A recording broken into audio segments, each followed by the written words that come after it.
Bismillahirrahmanirrahim. Baik, tadi kita menyebutkan bahwasanya dagu, tempat tumbuhnya jenggot bagi kaum laki-laki itulah bagian dari wajah. Ini dagu ini bagian dari wajah.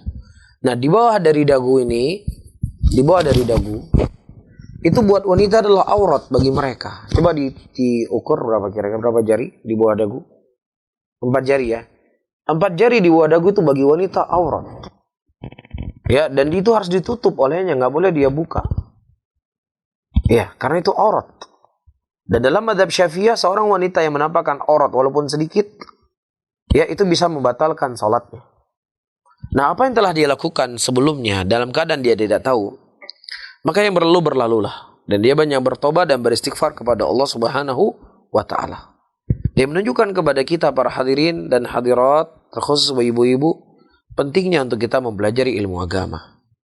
Pentingnya kita mengenal syariat Allah Subhanahu wa taala.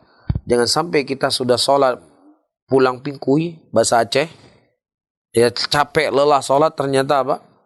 Ada hal-hal yang perkara yang kita anggap sepele, tapi itu besar untuk sholat kita.